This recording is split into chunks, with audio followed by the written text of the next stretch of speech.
Welcome, Minister, and could I acknowledge the fact that the Chair of the Foreign Affairs Committee, Deputy Lahart, has been at most of this debate, and as I serve on that committee, it's good that he's taking the matter so seriously.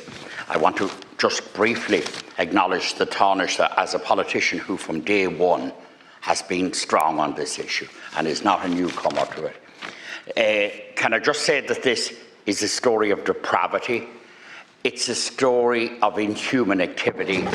It's unquestionably genocide, with 55,000 dead by the 14th of May last. It's complicity in famine, with the 80-day blockade on aid. It's so bad that future generations will open-mouthedly and aghast ask us where we stood and what did we do. It's involving the demolition of homes, of hospitals, of schools, of infrastructure, the displacement of persons, from the complete displacement of people. And sadly, as I mentioned, displacement, and it was referenced earlier, we have the prospect of 22 new settlements on the West Bank, which is a horror and could slip through very handily in the midst of this and not be noticed.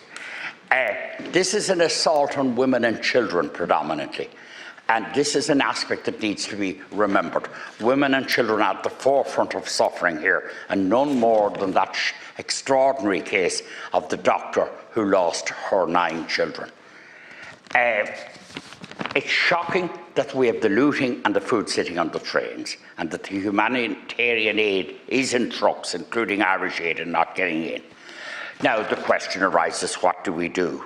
And at this point, I want to acknowledge, and it would be churlish not to acknowledge, the extraordinary pioneering work of our good colleague, Senator Frances Black, in this area, since for over a number of years. We must acknowledge that, and we should salute her in that. So we should, and we are now, implementing the Occupied Territories Bill. We should not go into recess this summer until that's implemented. There's been a late conversion by countries like France, England, Germany within the EU. We should be at the forefront of keeping the momentum to that late conversion. We should be out there in the EU pushing for that to continue. We should be strongly against the arms going into Italy or into Israel. In other words, an embargo on the arms has to take place. At this stage, there is no equivocation around that. There is no counter-argument. You cannot have a counter-argument given what's happening there. So we need to be taking these actions on a regular basis or on an immediate footing now. And I'm asking, when the Minister responds, and I know that the Minister's active on these things, that it will state clearly that we're going to act on all these fronts. It's a multifaceted approach. It's the Occupied Territory Bill, it's the embargo on arms, it's a call for the ceasefire, it's the getting the aid in, it's supporting the new EU initiatives and pushing for more there. And there's a self-interest here, and this is a tragic reality. We are giving rise, and we'll be horrified when it happens, but we are creating the conditions for a new generation of suicide bombers here.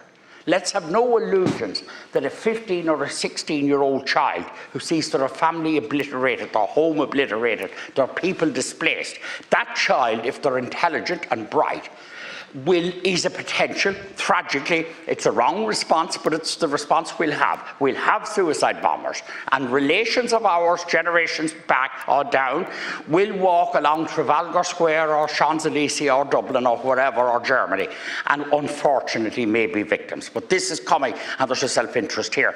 But that's not the reason to do it, but it's a byproduct that we're going to have. And let's get one misnomer out of the way here. In taking strong action here, and we have to take strong action, there is not a shred of anti-Semitism in this. The people who are horrified by Gaza today and the potential in the West Bank of the 22 settlements proposed, those people are similarly horrified by anti-Semitism and horrified by October 7.